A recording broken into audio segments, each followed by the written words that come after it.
How about that? That's pretty good.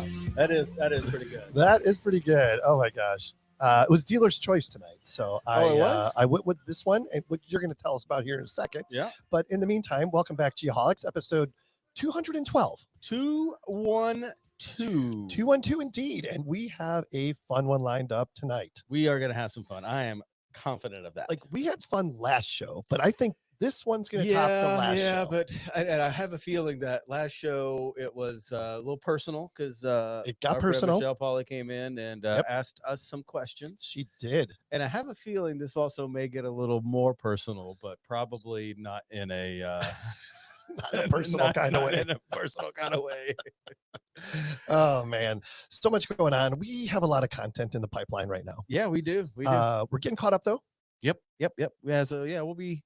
Our buddy JH will get us caught up. JH has been doing a great job. Shout out to JH in Pakistan, man. Yes. He just takes care of business. Love on that the guy. side. He has made your life so much better. He really has, you know. You send him Christmas cards and stuff now? Birthday? I don't know if Christmas is appropriate, but yeah, probably not. Ramadan or something, whatever. Also, you don't get a card for that, but sure. You stop eating or something, don't you? I'll find out when his birthday is, and we'll go with that. Go with that one. Good idea. What's new, man?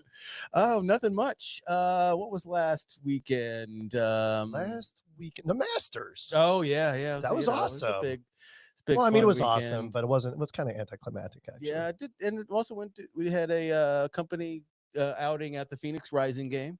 Oh, beautiful night! Awesome to get the folks out. Had about 80 Alta folks out watching the local soccer. Anybody get overserved and make complete asses out of themselves? If they did, it was after I left. Oh, okay. As it should be. Was Dylan there? There may have been a Dylan sighting at the after party. Okay. I encouraged everyone to go to Walter Station afterwards. Great idea. Great location. Yeah. And then the next night, a good friend of mine, Ted, his daughter is a senior graduate level softball team for ASU. Took Evelyn over there and watched the game. Watched the softball game. Yeah. Pretty cool. I like getting her out, seeing different stuff. Yeah. Getting her interested in something other than just seeing it. You know. So yeah, it was a lot of fun. What about you? What's new? Cool. I had a really good weekend. Yeah, watched a lot of golf. Made some money this weekend on golf, actually. Oh, nice. Which was good. You made some money. I did. Yeah. I still owe you that money. You do? Okay. Send me your Venmo. I won't. I have other uses for it. It'll end up in the wrong hands. Based on the pre-show conversation.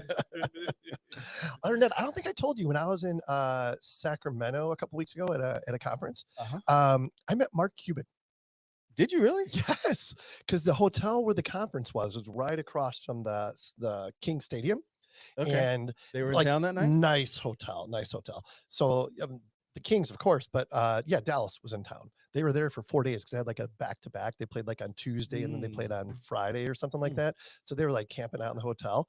And I was walking up to one of the rooms where one of the sessions was, and here's Mark Cuban, another guy sitting right there on the couch. And I'm like, am I going to be the guy to walk up there and shake his hand? Of course you are. I am. Yeah, so you are that guy. Like, Mr. Cuban, big fan, blah, blah, blah. Good luck, in the season. And yeah, he was really cool. Super cool. Nice. Yeah. And I didn't necessarily meet them, but Nokic, what's his name? Nokic? Yeah. He was there. Saw him. Right? Are you talking about Luka? Are you talking about Luka Doncic? Yeah, that guy. Yeah. Oh yeah. Yeah. He was there too. I mean, you could tell top 5 player in the league. Yeah. He was. I didn't meet him though. I can't say I met him. I'm not a Luka fan, but that's just the bias in me. Yeah, I get it. Yeah. Other than that, not a whole lot to report on. All right, good. I feel like we just recorded yesterday. I know, right? And my memory's so short, I don't even know. So, tell us about the opening number. Oh man, that was a gentleman called Gary Clark Jr. Big fan. Yeah, big fan. I'm glad you chose this. Has this been on the never first time on the show? First time on the playlist. Yep. Nice. That was a song called "Come Together," a Beatles cover. Gary Clark Jr. is a Grammy Award-winning musician known for his mastery of blues, rock, soul, and R&B. hailing from Austin, Texas. Actually, I'm going there tomorrow. You are for indeed. a conference. Yeah. Yes. He grew up surrounded by music, learned to play guitar at an early age. His style is often described as a fusion of traditional blues with contemporary elements, incorporating influences from artists like Hendrix, Stevie Ray Vaughan, my favorite, and B.B. King. He continues to tour extensively and release music that pushes the boundaries of blues and rock, cementing his status as a modern-day icon in the music world. I mean, Unbelievably talented. those are rock or guitar Yes. gods Yep. on Mount Rushmore, and I mean I haven't seen him live. Have you seen him live? Have not. Ooh, Not seen him live. No, I have not. But he was just on Joe Rogan about 10 episodes ago. And cool. if you want to learn everything you want to know about Gary Clark Jr., I would highly recommend you check out that episode. Nice. Where are we at here? We are in the David Evans and Associates studio this evening. Welcome, everyone. At DEA, they join their clients to make a positive difference. DEA is recognized leader in the design and management of complex transportation, land development, water resources, and energy projects nationwide. They combine the talents of engineers, surveyors, planners, hydrographers, landscape architects, and natural resources scientists to provide their clients access to a complete range of services. Really long sentence there. DEA is consistently ranked among Engineering Record's top 100 peer design firms in the U.S. and among leaders in many of their local markets. To find out more, simply visit deainc.com. Nicely done. Yeah, not too bad. Next up, we have the GeoMax Weekly Service Pro Tip. To find out everything you want to know about GeoMax, simply go to geomax-positioning.com. What do you got for us this week? All right, here we go. I'm not sure. We'll talk about this one in a second, so I'm not sure about it. Here's the quote. The fastest way to change yourself is to hang out with people who are already the way you want to be. Okay. That was Reid Hoffman, co-founder of LinkedIn. Interesting comment coming from him in particular. As it pertains to LinkedIn. Yeah. What does that say about you and I? I'm not sure. Maybe it means we need to hang out with other people. Maybe it does. So what's your comment? You don't like that comment? No, I mean, I kind of like it. I think it makes sense. You don't want to surround yourself with idiots. I don't take it that way. Unless you're a comedian. Yeah, we'll get to one in a second. I don't know. I guess I thought maybe I'm assuming it's change yourself for the better, or like, I always think of it like you're always gonna either go up or down to the people around you. Yes, 100%. But I totally agree with that. I don't know. I guess it just something doesn't sit right with me. As I'm having trouble verbalize what it is. Whether I guess I'm envisioning I want to be in this club of douchebags. Let me go hang out with the douchebag and be a douchebag is kind of how I see the other side of that. Yeah. Or I guess you can't just hang out with people and change who you really are. Is the other thing? Who you really are. Yeah, you are who you are, and. Because I'm sure there's another quote out there that says, regardless of who you hang out with, you'll still go back to where you started. That's probably or some true. Shit like that. So, yeah, I'm sure you're right. Who's doing the job of the week? You want to do it? I want to do it. I saw what this is. I wanted to do it. All right. For the GeoSearch job of the week this week, producer Sean, what do you got? Okay. This is a opening for a junior geographic information system analyst. Technical. We don't get a lot of these. GIS analyst. So about this company, Northwest Atlantic is the premier provider of comprehensive real estate advisory services for Costco wholesale across North America. Yep. With 8 offices throughout the U.S. and Canada, Northwest Atlantic provides dedicated, skilled professionals with firsthand knowledge of North American markets. Why work at Northwest Atlantic, you ask? Have a passion for maps and analytics? Enjoy manipulating data? Yep. Love your trips to Costco? Nope. Northwest Atlantic is the company for you. Oh, they're an organization dedicated to providing unparalleled real estate advisory services. The GIS team is essential to the success of Northwest Atlantic and is recognized a recognized leader in providing superior demographics and market study services. Something like that. The junior is this, how do you say this word? Demographer? Demographer. Oh, no. This person is I think demographer. The junior demographer, the geographic information analyst will generate geographic information for assigned regions, prepare computer-generated maps and reports, and provide administrative support to the local deal makers. Salary range 65 to 75K a year. That's not so bad Not for too a shabby junior for a person. junior demographer. Yeah. No. Or a Or demographer. or a demographer. Demographer. Either way, that's not bad. Yeah. Good. Yeah, if you want to find out more, go to geosearch.com. Hit the search. Indeed. Yep. And you will find the junior geographic information systems analyst there. All right, let's get our guest. Enough in of here. these shenanigans, right? Enough of the shenanigans. Let's get our guest in here. We're gonna do self-introduction here in just a second, but of course, this week's guest is sponsored by Airworks. To find out everything you need to know about Airworks, simply go to airworks.io. Those guys are doing some really cool stuff when it comes to demography. Absolutely.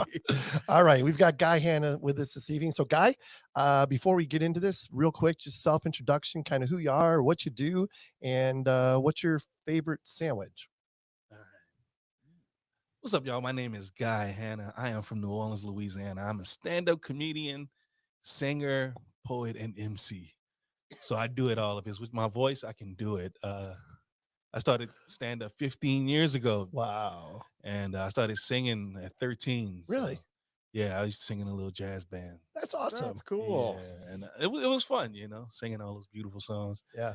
Girls go crazy over the singers. That was back in the day. I used to think that. Do they go crazy for the comedians? Yeah, they go crazy for the comedians, Oh, too. okay. All right, nice. But don't be nice. too funny, because they'll say you funny your way out of relationships too. I'm scared you're gonna talk about me. I am. My favorite sandwich has always been, so being from New Orleans, we don't have sandwiches, we have po' boy. Yeah, that's right. Yeah. That's right. So my favorite po' boy will always be a hot sausage po' boy. Oh, sounds amazing. You're gonna have to tell me a little bit about what Okay, a first of sausage all, po' boy is. We don't know what it is. That's how dangerous it is. Oh man. All right, it'll kill you. It'll clug your heart. It's the best tasting death in history.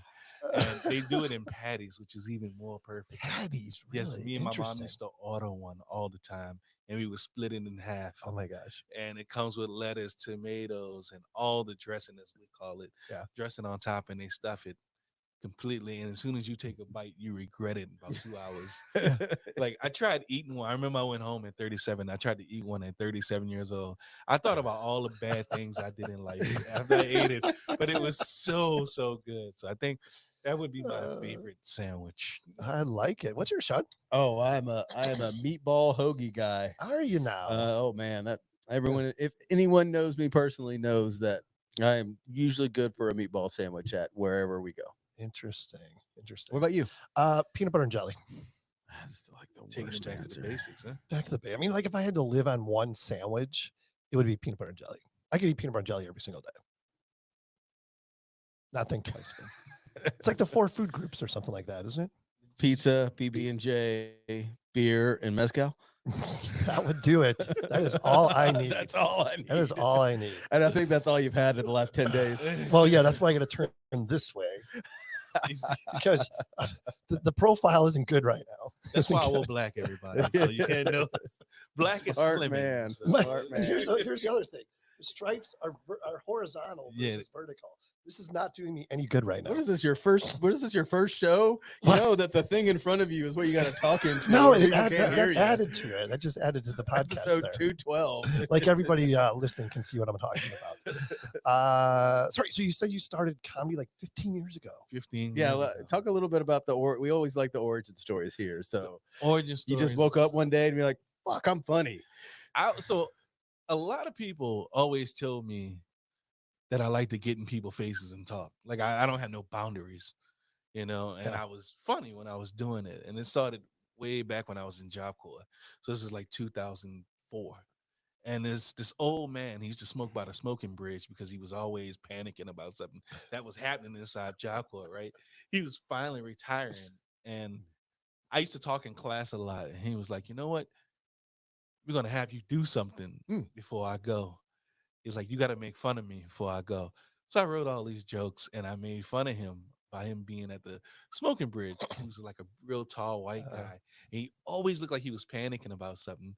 And I made fun of him and everybody was like, you should be a stand-up comedian. So that's kind of how it Yeah. started. And my background is awful. Like, you can't be a stand-up comedian without having a terrible background. Right. It wouldn't be the same. Yeah, it wouldn't be the same. Yeah. So like, I think laughter has always been my way. Singing, entertaining in general. Sure. Okay. Nice. Because I like to dance too. I used to be a break dancer and all that stuff. And I know looking at me, you really can't tell, but yeah, I was a great break dancer at one point. Breakdancing was a big deal. Yeah. Oh yeah. It was a big deal. I had this buddy of mine. He, middle class, white, from Chicago, but he was in this breakdance group with these black guys that lived in Cabrini Green, which in Chicago, that was like one of the worst places to live, right? But my buddies, he was like the only white guy in this breakdancing group. And every weekend, he would go to Cabrini Green. They would take the train into the city and they would break dance like on the corners in downtown Chicago and make a bunch of money, right?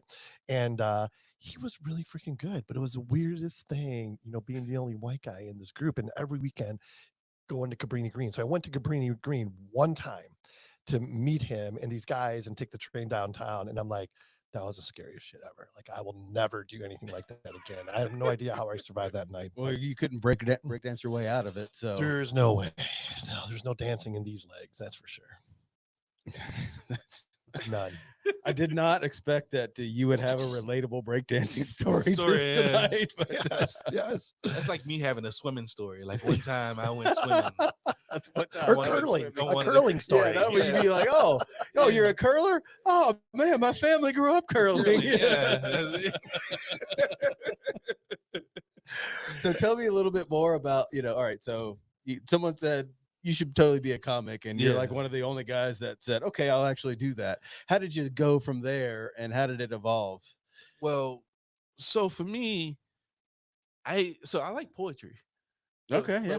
But I would write it, and I would go to this poetry night, and these guys on stage, especially these black guys, they are powerful with their poetry, and they make people and they go crazy. They start a revolution, and women start over clapping. poetry. Yeah, over poetry, and it's always the same thing, because it's like they always talk about the same thing. The white man did us this, women did us that, and I can't do this because of this. Yeah, and they put it so poetically that you like start crying for them, like you feel the story. And mine was like stupid. I couldn't write nothing passionate, because there's nothing passionate about me, but there's funny things about me.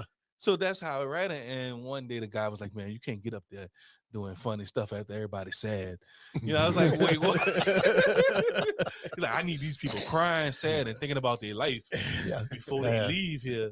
I need women thinking about all the mistakes they made to the black brothers. And I was like, I'm sorry. So I just stopped going. And then this guy told me about some open mics. And I was like, open mics? I was like, okay, I'll try.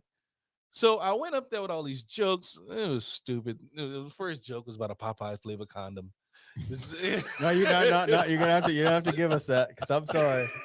Oh Lord, it's evolved a lot over the years. It had a Pokemon evolution. But it just started off about racism. I was like, yeah, it's hard. It's hard to get head from a black girl unless you got on a Popeye flavor condom. And then it was awful. And then I had a Smeagol bit about how I wanted to chop my girlfriend's legs off. Because I like Smeagol, the character, because I really love my girlfriend, but I really wanted to chop her legs off. And it was just like a thing I would do. She loved it. I would do it around the house.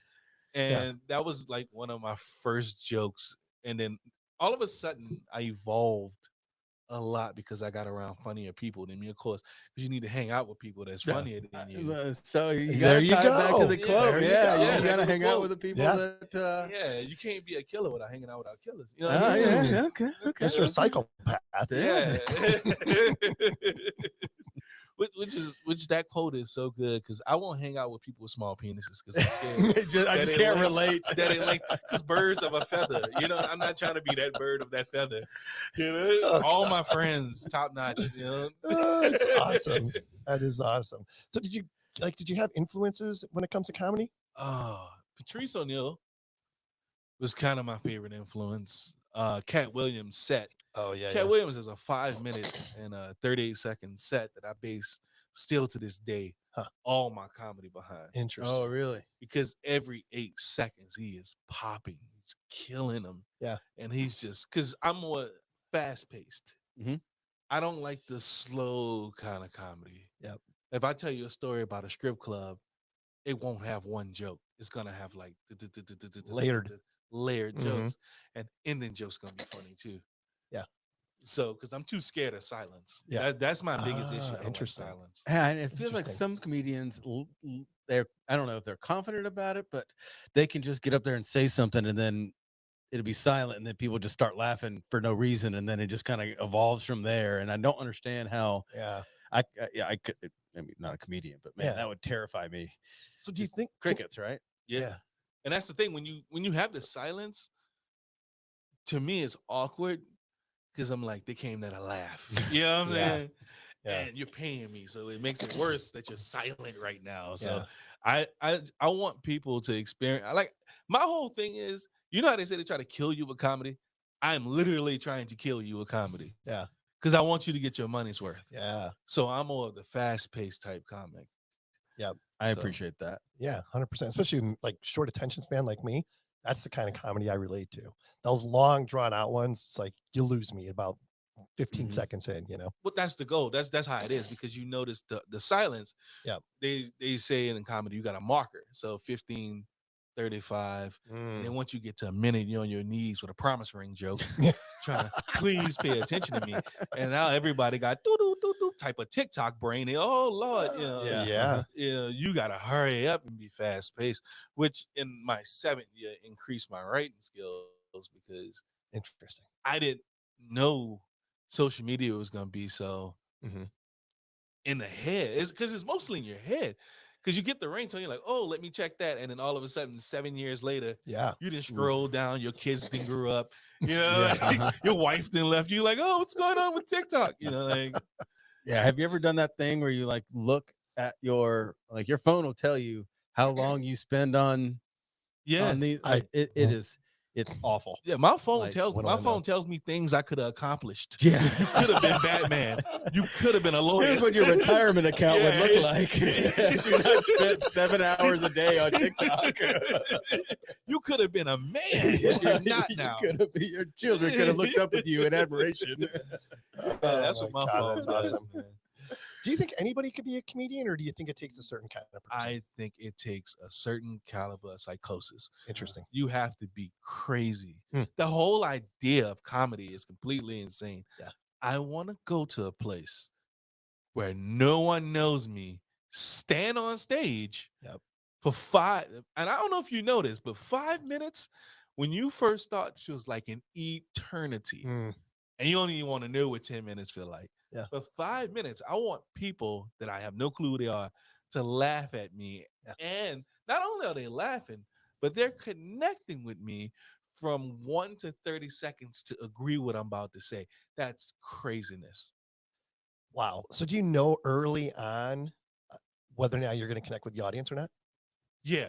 When you first walk through the door, you do that scan and you're like, oh, this ain't gonna work, you know? All right, let me ask. You walked in this door about 15 minutes ago and you looked at these two jokers. Be honest.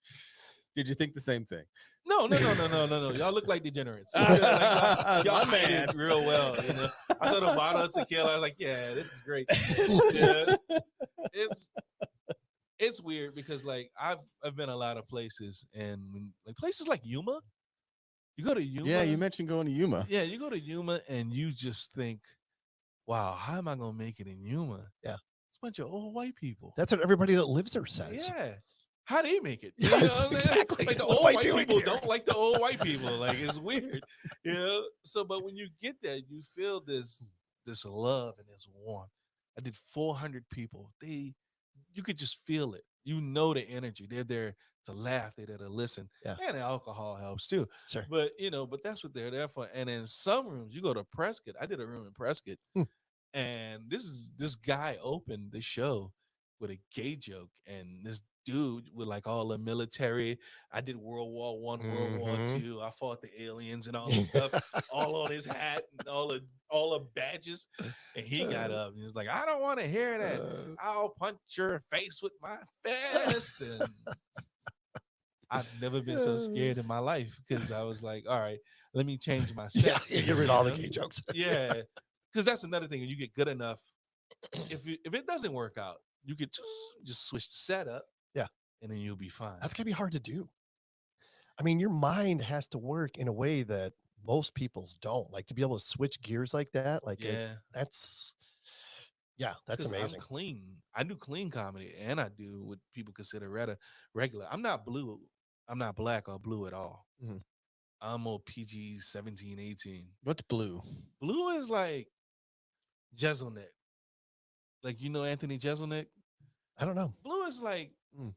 Blue is like, oh, I do know. Yeah, I know. Yeah. It's more like the R word and talking about death and okay, gotcha. Oh, yeah.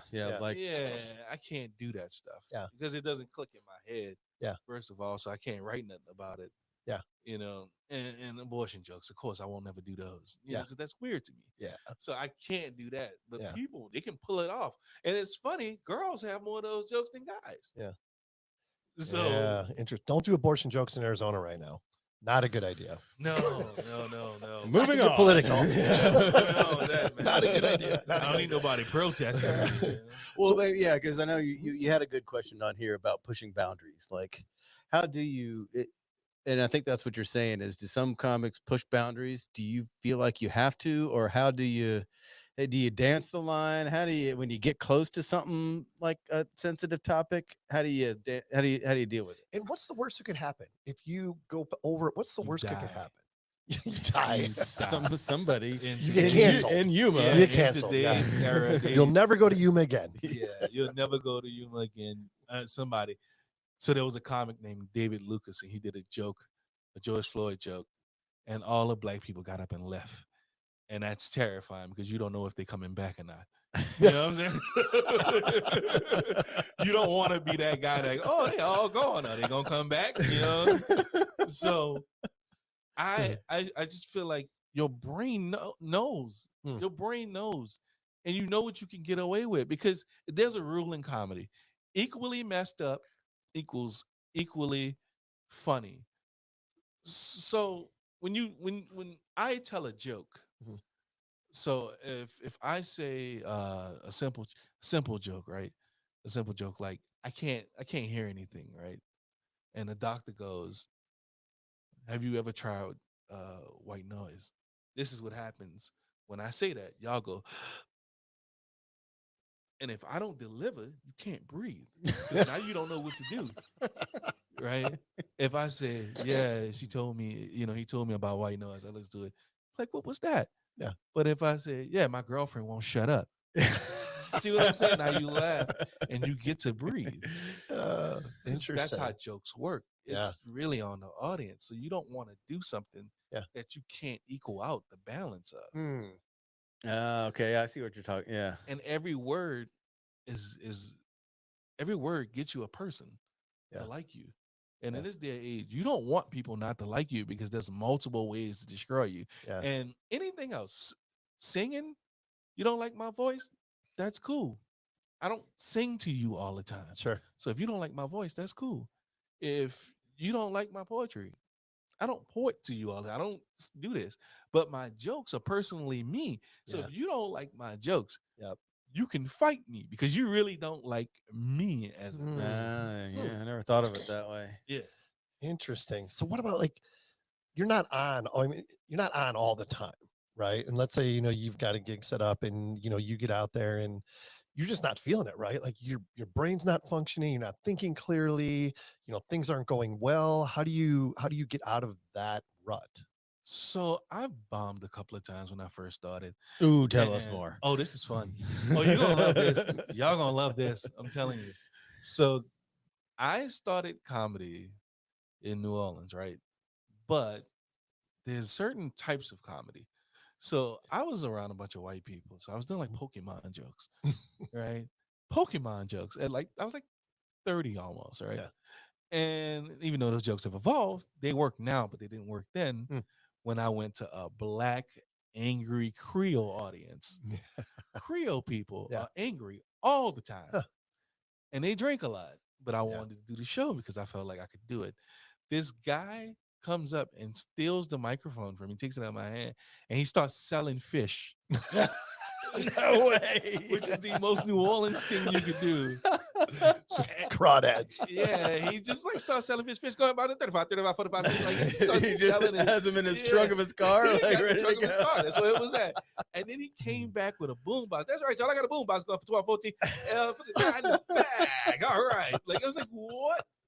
And of course, like anybody that bombed, I went home and questioned my life and I cried.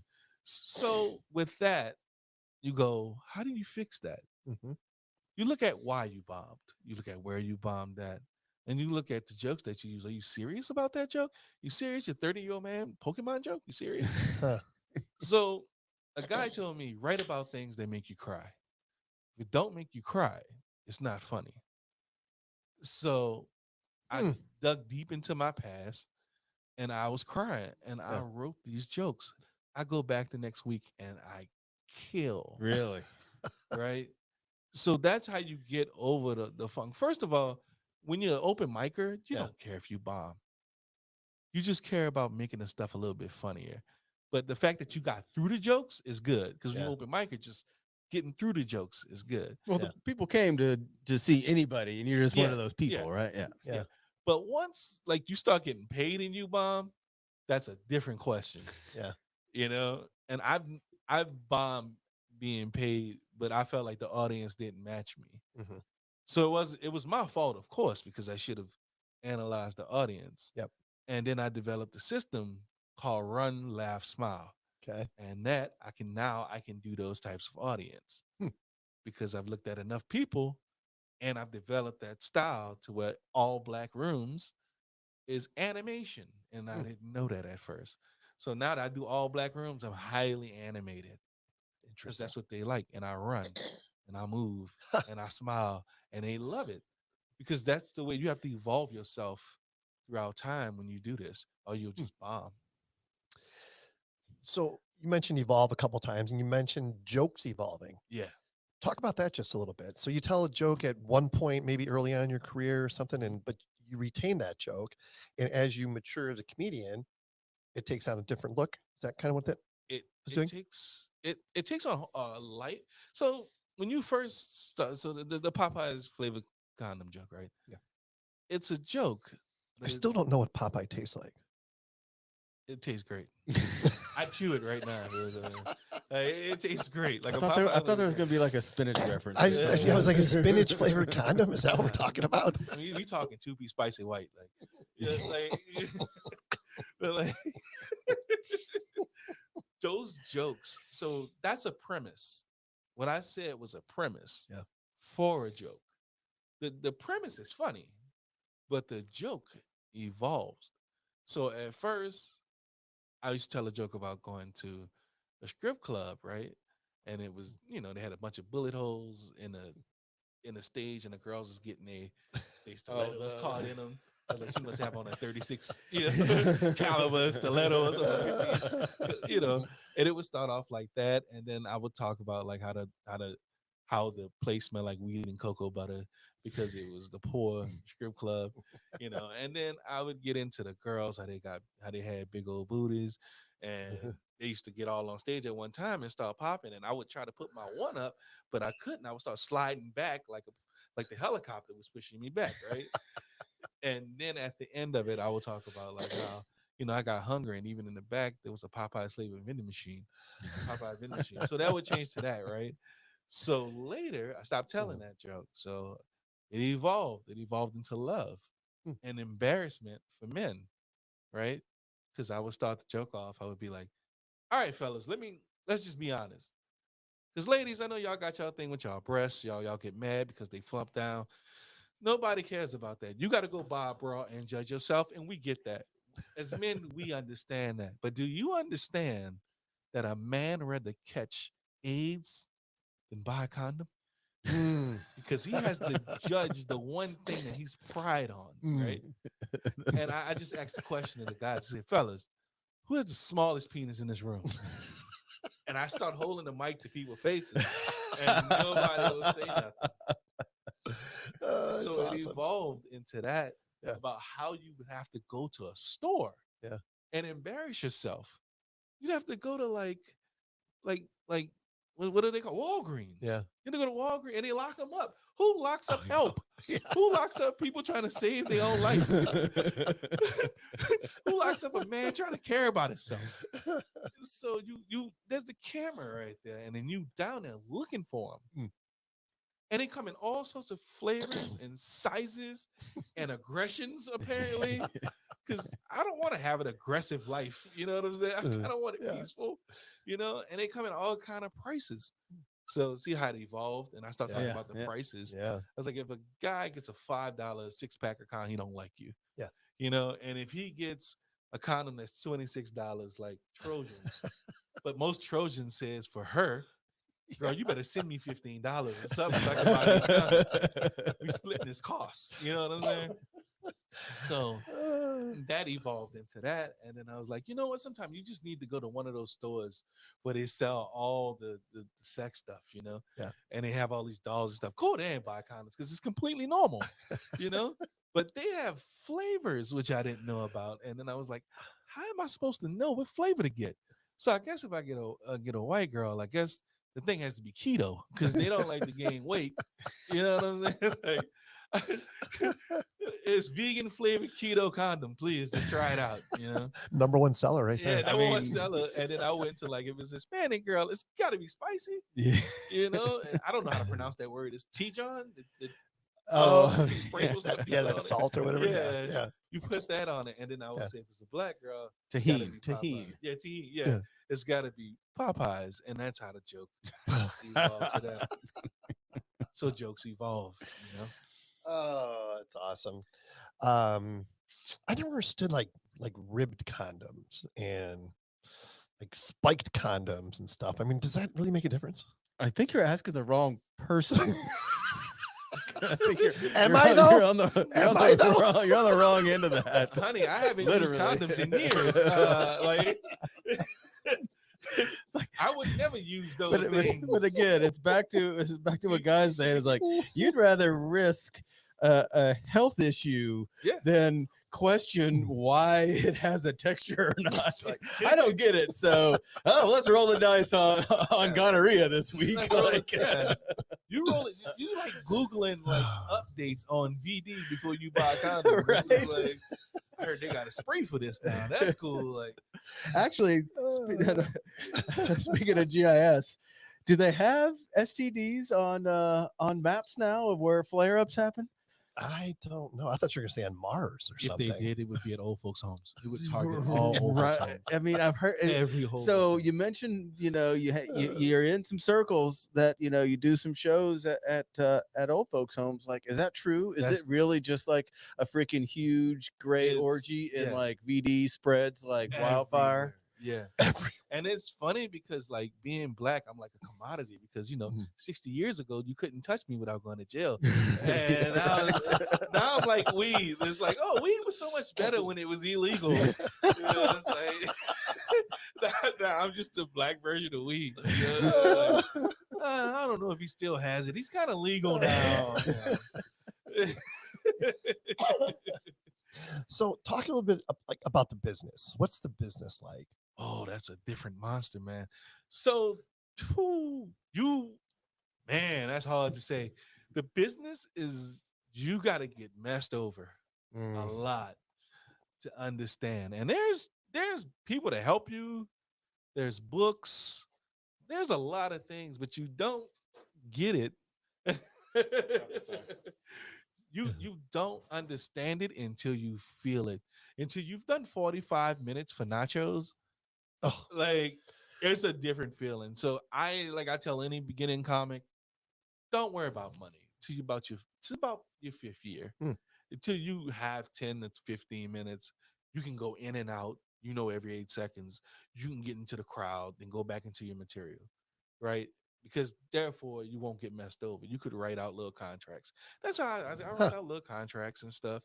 Hey, you want to do this for this long? This is how much this costs. You have to send me this, right? So you don't get messed over. But it took some time to develop that because you're doing mostly stuff on handshakes and you don't know any better. So the business side is a completely different monster. And the crazy part is comedy is 80% business, 20% joke. Wow. Hey, by the way, you're not getting paid for this, right? Oh, that's cool. That's okay, cool. I just wanted to make sure that's clear. He had a slice of pizza. Oh, yeah, actually, we did feed you. Yeah, So. I got a slice of pizza out of there, y'all. What do you think about these guys like Matt Rife, right? I mean, the guy is like skyrocketing right now. And it's all based on what they call crowd work or something. Yeah. Like he's just constantly interacting with the crowd. I mean, that's got to be really difficult to do, right? No. Or is it easier? It's easy. Is it? It's easier. Okay. Matt Rife is a titty.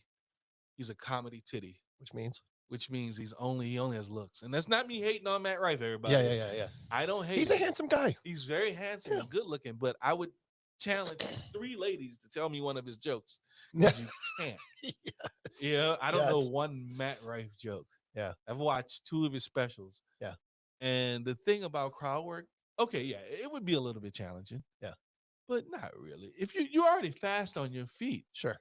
So it's just going from place to place to place to place to place. Yeah. I feel like that's lazier. I was just gonna, now that you say that, I was just gonna say, yep.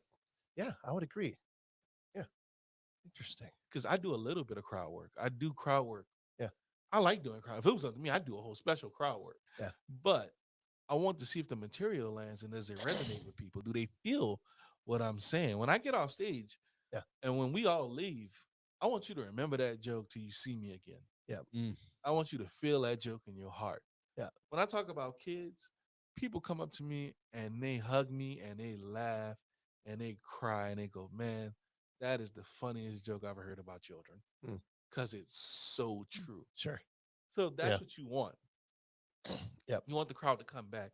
Crowd work, it's okay. It's a good thing to do these days to get clicks and views. Yeah. Well, he's definitely got plenty of those. And then there's other people, following in his footsteps, trying to do the exact same thing as far as crowd work goes. Yeah. But you make a really good point there. I'm like, in some ways, I think you're right. Like it almost would be easier. Yeah. It almost would be easier. Because you're social. If you're already social, back and forth for you is nothing. Yep. Yeah. And if you're witty, that kind of comes natural, then yeah, exactly. Like I don't even know if he does regular comedy. But like all I've ever seen of him is the crowd work stuff. Exactly. So you don't. So he does stuff. Yeah. And you do feel it, but are you laughing? Mm-hmm. He talks about his grandpa. Mm-hmm. Yeah. You feel that. Yeah. You respect that. Yeah. But every 8 seconds, did you get that laughter that you paid for? Sure. And there's nothing wrong with that because I feel like if you're not funny, because if you're not saying something funny, say something emotional to get people to cling to you. Mm-hmm. Have that underdog. So like he's an underdog. This dude had teeth that was so small. Mm-hmm. He was biting in between burgers, and now he got a full set of teeth. Did you notice that about him? No. Matt Rife had the smallest teeth in history. That's an underdog. God, they look like awesome. chiclets in his mouth. That is an underdog story. That dude was terrible looking. Yeah. And now he's attractive. Yeah. That's an underdog. People want to know, man, how did you get your teeth to fill up your mouth? Yeah. Like, what doctor did that? You know what I'm saying? Like, what work you had done on your nose, and now all of a sudden you're a big megastar. Yeah. People want to know how it's an underdog story. Yeah. I'm an underdog story. People didn't expect me to live past 5 years old. You know? People was like, looked at me as a baby. It's like, I wouldn't, invest too much time into that child. Right. Because he's not gonna see that long here. I'm 42 years old. Yeah. Wow. That's a beautiful thing. Yep. My mom was on crack. My dad was a drunk. My brother was a killer. But look at me. Yep. I'm still here. Yep. I'm a good dude. It's a great story. I don't have no record. I don't, I got a white woman. Like, I'm doing good in life. Like so you check a lot of boxes there, guy. A lot of boxes, you know what I'm saying? So I want people to know that, like, that underdog story is what you fall for, and those jokes is just more of a cuddle, a hole for you to take home, but you fall in love with the underdog story. Yeah. So I think that's why people love him, because he went from looking the way he looked, skinny, scrawny, and now he's like super handsome Chad guy. Yeah. So yeah. And a lot of people don't like bro. This is new. I don't know if y'all ever heard of this. I just learned this. Bro comedy. Bro comedy. I have not heard it. No. Apparently, this is like from the Rogan verse. Okay. They have something called the Rogan verse. Yep. And all this is bro comedy, and people hate it, which I didn't know that. I'll have to look it up. I don't know what it is. Is that just a white guy has to delivering comedy is bro comedy? I think it has more of the material or how. Yeah. The dude bro type. It's like only frat guys think it's funny. Yeah, thank you. Like the Trevor Wallaces, the Andrew Schultz. Yeah. Yeah. Okay. Yeah, that type of comedy. And I didn't know that was a thing, because I would love to do some bro comedy. Yeah. You know what I'm saying? Yeah. Yeah. That seems fun. Well, talk about what we talked about, how some of this stuff evolves. Like, what keeps you energized and motivated? Like, is it you said you bring yourself to tears, and then that's how you get material? Like, you just wait for another bad thing to happen and generate, or how do you continue to stay motivated and do new material and keep getting out there? Well, you live. That's the crazy thing. You live every day, and something terrible happens mostly. Yeah. And it's not like super terrible, because everybody has a bad day, but it's just hilarious. Like, I'm a diabetic. I find that hilarious that I'm a type 2 diabetic. You got the thing where you got to put the thing on there. I want that to tell me how hot I am. Like, I want that, like that stuff like that. I find that funny. I can get a thing on my arm, and tell people, that's my body count. And it's just that. It's just like you just get these moments in your life that make you want to write about them. So you need things around you. Yeah. Like, I got kids that aren't mine, that I love and I take care of. I got my kids that don't love me and I take care of. I got hey, you know what that's like. I got a girlfriend that loves me and takes care of me, and we love each other to death. And all those things make up so much material. You cannot go a day without writing, especially if you have a full life. I work at an old folks home. It's hilarious. There's got to be a ton of content there. I just can't imagine the stories you can come up with. These people can fall and pick out where they're going to fall at. I didn't even know that was possible. And the things we consider pain, that's a Tuesday for them. Does anybody have that? I gotta ask this, not to get off topic, but that thing that you see on the video where it's like a thing you wear and then it senses when you're falling, and then it's like an airbag for walking? I saw that somewhere. Yeah, didn't you see that? Where it's just like somebody falls and then the airbag kicks in and they just kind of bounce. Is that really a thing, or is that just is really a thing? And they order them. Which is even funnier. And I gotta buy me one of those now. My thing is, if you break your neck, I'ma laugh because you ordered that. Right? It's like the next clapper. Yeah, remember the clapper? Yeah. It's like they have a lot of devices that we give them to track them, because the average house is huge. Remember, they paid $1 million, between $600,000 to $1 million for these houses. And those little community things, right? Yeah, okay. This is more evolved than anything, because they have 6 restaurants. They have their own hospital. They have their own bank. They have their own putt-putt. They have their own go-kart. They have their own pickleball. They have 5 swimming pools. They have saunas. Yeah. They have all this stuff. And then we, like the people around them, are also a luxury, because they don't have to pay for food. They don't have to cook food. If they fall, they just press a button. And we come running. Somebody picks them up, takes them to the hospital over here, gets them fixed, and back on. They don't have to leave. Yeah. So they have all these luxuries around them, and it's still miserable, which is so funny. You had me up into that point, because I'm thinking, at my age, awesome. I qualify for some of those places. Well, actually, you qualify for a lot of those places. Oh, well, that too. Oh, you over 55? Yeah.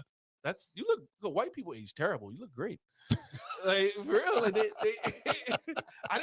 I didn't know that was a thing. How bad they age. I was like, Jesus, why you do that to them, man? Like, but it's a blessing and a curse. it is because like you look great, and then I'm starting to notice white people starting to look a lot better, you know. And I didn't know that was gonna be a thing. So Testosterone. Yeah, that's what I think it is.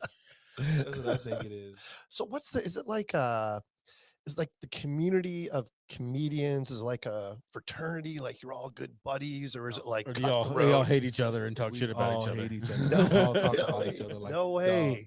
And That's then we funny. do it in each other's faces at open mics, so you can understand the hatred I have for you. And then if you're an open micer, I hate you. Go in there and practice your jokes for free while I got to sit there stressed out. They're going to do a gig in front of 400 people and they're going to pay me like $2,000. And if I mess this up, they'll never have me back. Go ahead. Go tell your little jokes. Like it's just that, I'm a little bit different because I like to see the new people come up and I like to see them, go for they just go for glory. They don't even think. Yeah. I love that. They don't have no filter, no line. Yeah. They go boom. Yeah. Straight for it. It's offensive, so what? You know? Yeah. They don't have anything to lose, right? Yeah. That makes me question, so comedy's generational, right? Yeah. Like there's, your generation and the next generation down, the next generation. Now you got these kids coming up, they're 20 years old. Is their approach to comedy different? Oh, they're doing it way different. Okay. So when I started, right? Yeah. You got 10 years, buddy, before you can even be funny. That was from the people back that was training me. Yeah. Your facial expressions ain't even right. What's wrong with you? You're telling a sad joke while you're smiling. You know what I'm saying? Like all this stuff. Yeah. That premise is terrible. That was 22 seconds without a joke. Huh. Like you get the mark down as soon as because the people around you wanted you to succeed if they saw something in you. These days, you could see something in somebody, but they got YouTube, they got TikTok. They're like, oh, this is funny for 5 seconds. Woohoo, I'm gonna be a millionaire. And that actually works. Yeah, and it actually works. They put 10-second, 20-second clips of themselves and all this order, and they got the words going through it, and all of a sudden they're booked at a top club about to do an hour, but guess what? They don't have an hour. What's the longest show you've done? Hour 20. Ooh, wow. But I have 4-hour sets. I have two 2-hour sets that are clean and 2 regular. Wow. And that's over 15 years of going out every night, practicing, writing, picking everything up and making sure it's perfect. Yep. That took a long time. These dudes, they don't care about that. They're like, I'm gonna be Matt Rife next week. You know what I'm saying? Yeah, exactly. I'm gonna sell out a stadium in my second year. Yep. And that's the approach that they're taking. So guys like me, that's just trying to craft up some beautiful stuff. Yep. Old school. Yeah, old school. So you're one of those guys that when somebody says, okay, do comedy, and you could just rip off 2 hours right there. Yeah, I could just do comedy. Yeah. That's cool. Insane. Yeah, right. Yeah, that is insane. If you put a stage out there right now and got me 5 people, I'd do it. Insane. We got an extra slice of pizza. Maybe that'll see that deal. So that's the different approach, and I think it's another thing how they know that social media is so different for me, for them. They're young. Yep. So they got the hot factor, the young factor. Yeah. You're gonna make it, Yep. For me, I get on social media like, God. Like, come on, man. You're 42. Yeah. Give it a rest. You know what I'm saying? But I still keep pushing. Yeah.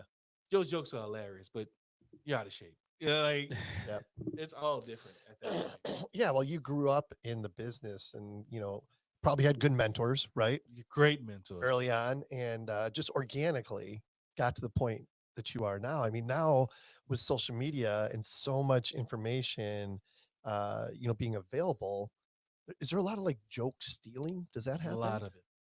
A lot of joke stealing happens, and you can't do nothing about it. Yep. And I've had people steal my jokes, and I just write new ones. Yeah. And then I write one better than the one you stole. Yeah. And you can't. It's hard for you to do my jokes because they come from my heart. Mm-hmm. and some of them are just written out just to be silly, Yeah. you know. But the ones about me, you can't steal because they're not about you. Yeah. So that's the hard thing, and also the joke stealing that's been going on forever. Ever. Yeah. Yeah. Because there's people that said like Bill Burr stole from people, Yep. and there's a whole thing. It's your twin. Yeah, you kind of do look like Bill. I even got the haircut too. Oh wow, yeah. I know, All you I need is know. a black girlfriend. and you good. Doppelganger, they call it. That's Right? right. That's what it is. That's what's missing. That's why I'm Yes, not funny. That's why you're not funny. You God. need a black girlfriend. Sorry, white wife. Yeah, joke stealing. It's a bad thing because I've seen people get destroyed for it. Yeah. Cat Williams, he talks about it a lot.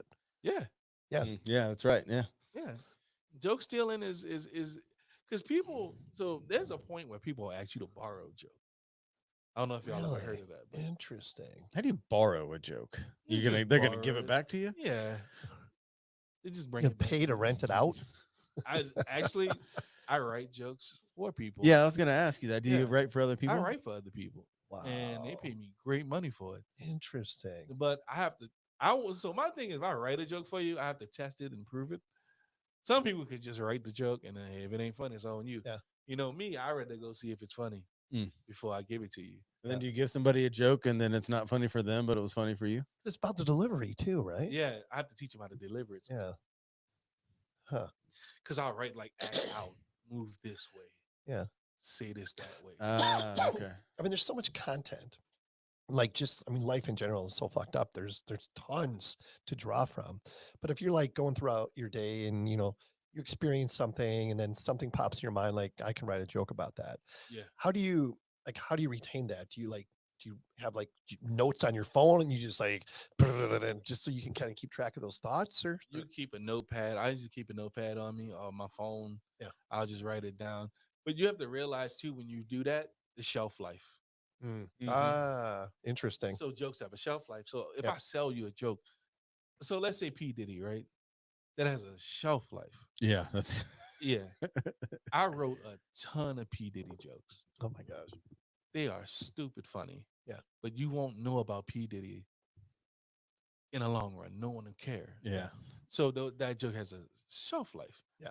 Jokes about me are, concrete things like getting older. Yeah. Your family, stuff like that. That's forever. You could tell that joke forever. So you want to make sure your shelf life on your jokes add up. You don't want to be like in 2040 talking about P. Diddy. Yeah. Remember P. Diddy, everybody? Let me set it up for you. Yeah. There was a time and then some crazy shit happened. Okay, now here's the joke. Yeah. And then you have to do that. I have to do that now. Right. Yeah. Yeah. I'm Because like- it happened so fast. Yeah, it happened so fast. And then, I'm in my 40s.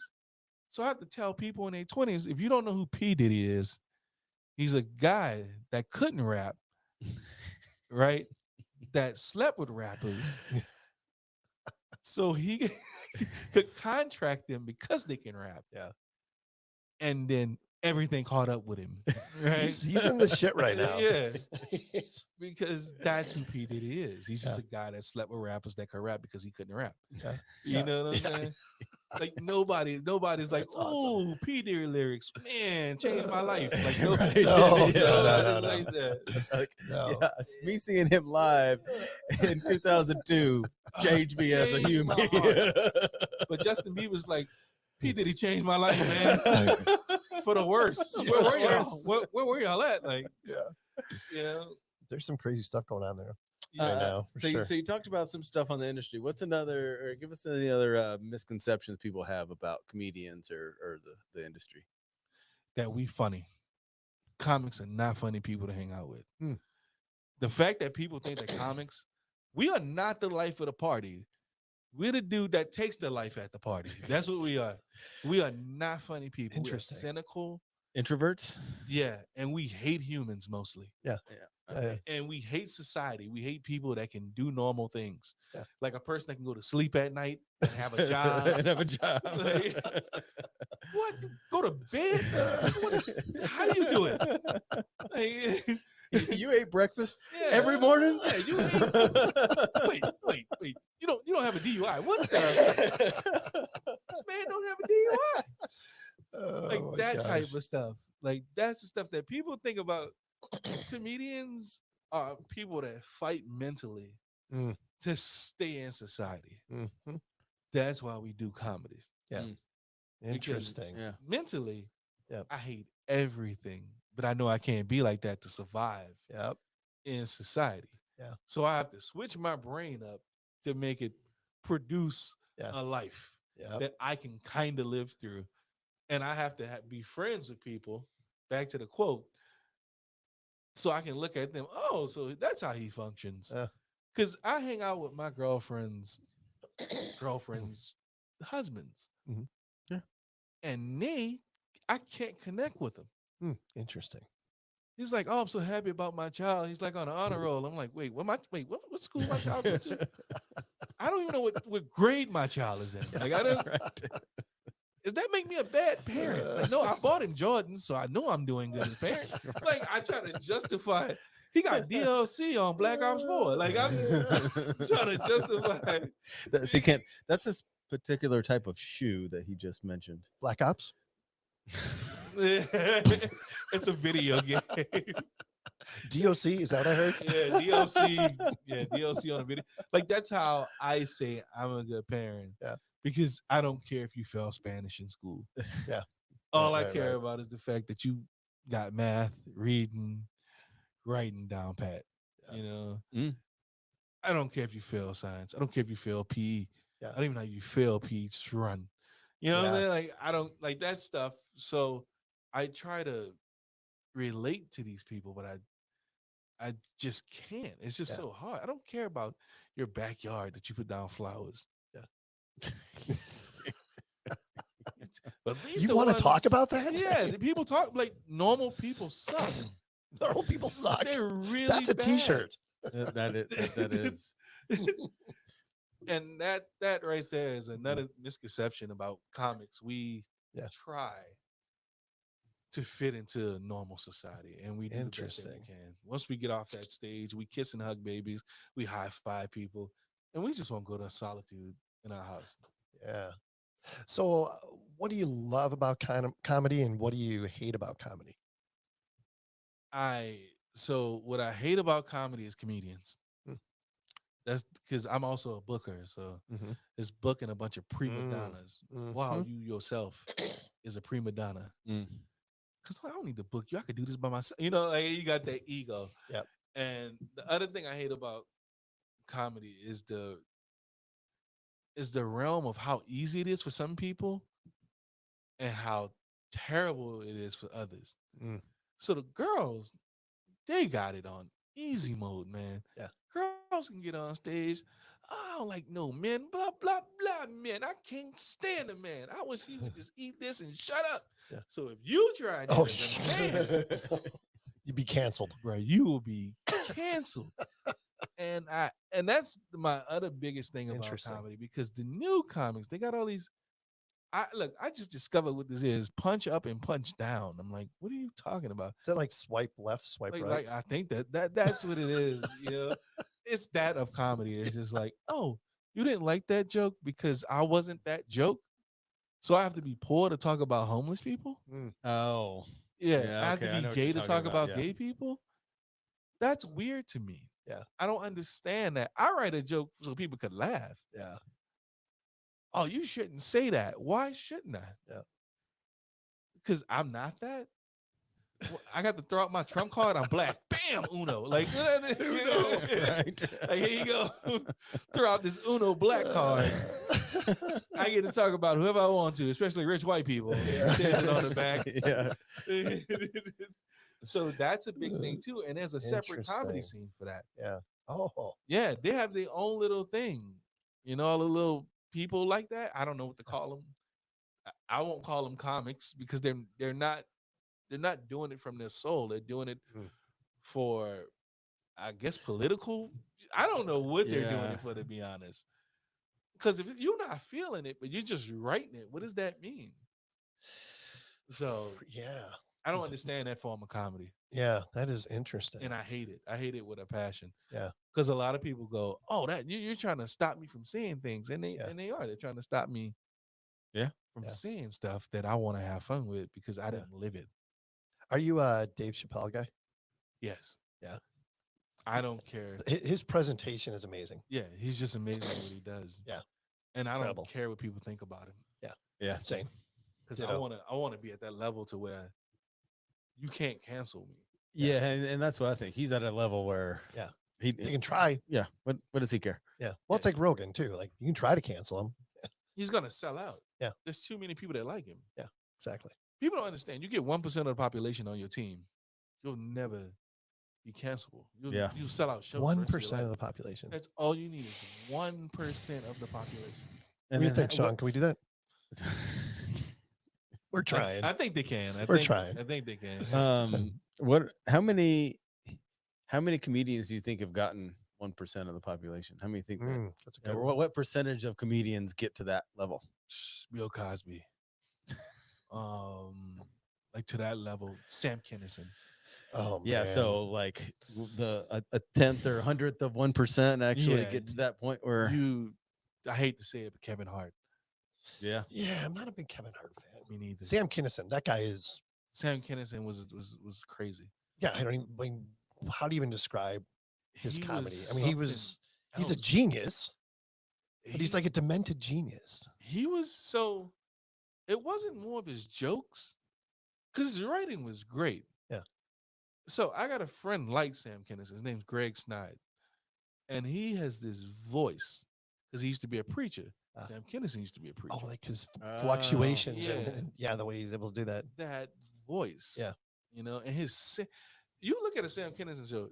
First of all, you don't know what's going to happen. right. There's a band that's going to come out. They're going to be famous, right? It's going to be like Aerosmith or something, like Metallica. He's going to sing with them. He's going to sound better than the singer, which is crazy. Yeah. And then, like, the thing he used to do with the phone was so crazy. He'd make you call your girlfriend that cheated on you or something. Yeah. That is a connection that is so deep with an audience. Yeah. That's hard to get to. Yeah. Nobody's going to connect like that. So, like, I'm never going to, like, call your girl. Get on Instagram. Like, I gotta type it out. Right. Yeah. Show me the text at 2 a.m. Like he was just incredible like that. Unbelievable, that guy. Yeah, it's just like what was his name? The dude that was real political. The one that did the words you can't see on TV. Oh, George Carlin. George Carlin. Yeah. You can't. Yeah. Did you like Andrew Dice Clay? I like the fact that he exists. Yeah. That's a good. That's a good good answer. answer. Yeah, and he gave us Eddie Griffin. Without Eddie Griffin, Yeah. there would be no. I mean, without Andrew Dice Clay, there'd be no Eddie Griffin. Yeah. And he gave him that was crazy because he was 9 months in, dude. A headliner. I won't look at you if you 9 months in. Yeah, you just starting. He was 9 months traveling with Andrew Dice Clay, and that's when Andrew Dice Clay was. I don't know the word for it. At his whitest, like populist, like At his peak. Yeah, at his peak, like they'd be sea of white people, higger digger, like he come out with some trash movie, Brain Smash, of white people in a bus. Yeah. You want to see Andrew Dice Clay, and I think that the fact that he gave a brother, especially back then, a chance. Yeah. That right there, I mean, he's an amazing person. Yeah, definitely. Yeah, when I was, I think we're the same age. So when I was a kid, the crazy ones was Andrew Dice Clay and Cheech and Chong. No, but I was also I couldn't listen to it, but I tried on a bootleg was Two Live Crew. Oh yeah, because that shit was just. I know every lyric to Two Live Crew. I knew you would. I was saying that when I was like 5, 6 years old. I actually put a Two Live Crew tape into a Teddy Ruxpin bin. Which is it made Teddy way more down, right. That's awesome. What else? We got to be respectful of your time. Oh yeah, you got a job to get to. Yeah. What else you got? Anything? Well, I mean, I want to talk for hours. Eddie Murphy? But... Eddie Murphy fan? Yeah, I like Eddie Murphy because He existed. He existed, first of all, and second of all, his voice was incredible. His You can laugh. sing. He can. Laugh His was jokes hilarious were too. funny. Yeah. And he gave you the whole package. Yeah. I think singing, jokes, and like dancing, when you put all those together. Yeah. Maybe not so much dancing, but back in the day, that they come out dancing and singing, and Yeah. you're like a triple threat. You can sing and tell jokes. I mean, that's amazing. You can play instrument, tell jokes. Right. And I don't mean like the dude that gets up and with the ukulele and start. That's annoying. I mean, the dude that you don't expect to pick up a piano or like start playing, and you're like, wait, where this came from? Right. Or you give him a guitar, he starts riffing. Like, that's crazy. What about smashing watermelons? That funny? He wasn't he like really political, and then he like smash a watermelon. Yeah. What was his name? Gallagher? Yeah. Gallagher. Yeah. That's crazy. He had I a good remember run. that. Yeah, he did have a good run. So, is there any recordings of this jazz ensemble that you were a single for that we can get our hands on? No, Are you on was Spotify? A long time ago. Wait, are you telling me there is no tape? He's No on tape. no anything. What was Well, the name I'll of the tell group? you What was the this. name of the group? I'll tell you this. My brother, he played, my other brother, not the killer. I got another one that's 60, 66 now. Yeah. He played forever, right? He still plays the trumpet, right? And he told me he still has a tape from back when we were going. So if I can get that tape, you know what? I would love to send it to y'all. It's on it's on Napster. Yeah. Now I am aging myself. Yeah, yes. You would try to download Napster right now, and your computer will explode. Yeah, I wanted to be an R&B singer so bad, man. I saw those people. You got a great voice, man. Oh, thank you. Yeah. Like Montico and all these guys, and I thought that could be me one day. Just a bunch of girls and Baby Earl all on myself. I'd be singing into the microphone. Like I wanted to be LB Sure, but my eyelash, all this don't connect up here. Yeah, LB, he had the whole connection right here, so he was a good singer. Yeah. And I just never had that. I feel like the voice thing, when you sing, it's mostly, you just trying to get through the gig. But I never had the full passion because I was more, I want the girls. Yeah. You know what I'm saying? I want the girls, and I want the baby oil, and I want the Cadillac from the 80s.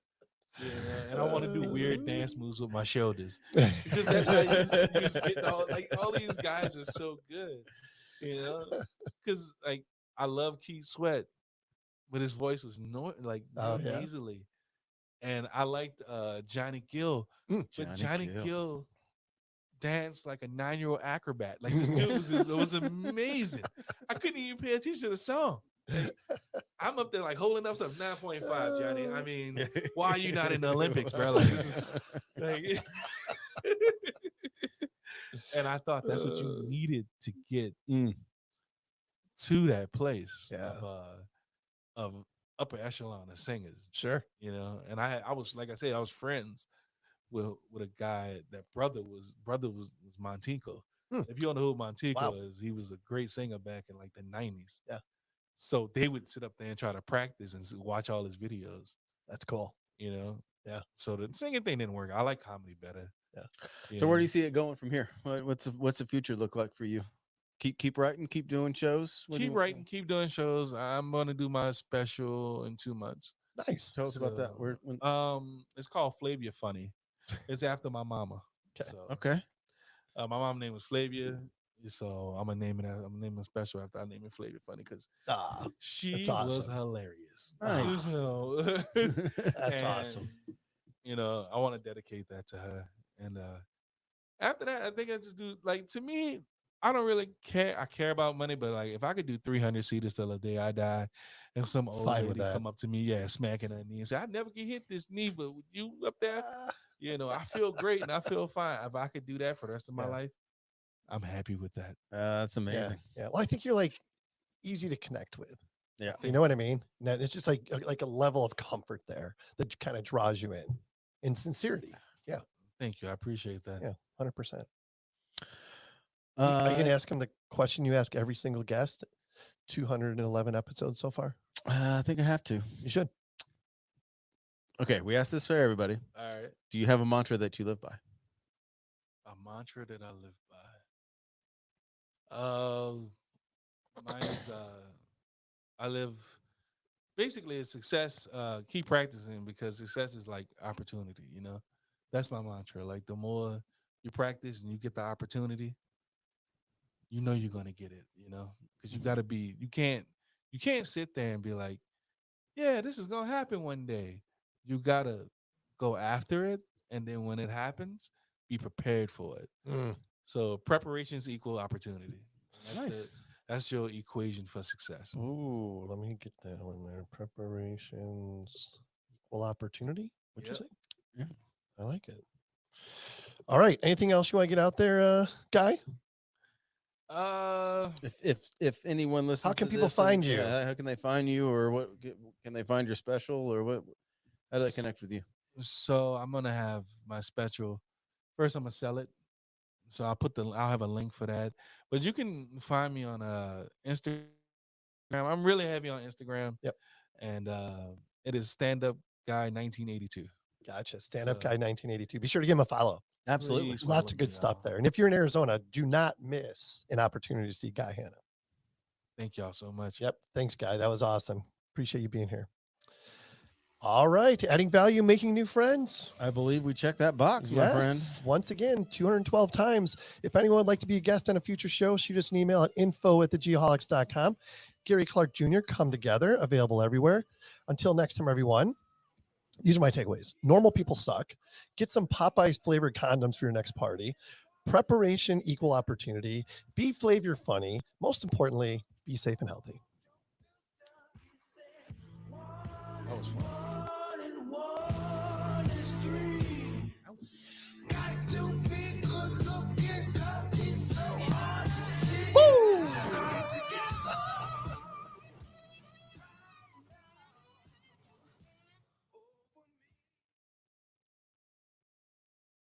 Well timed.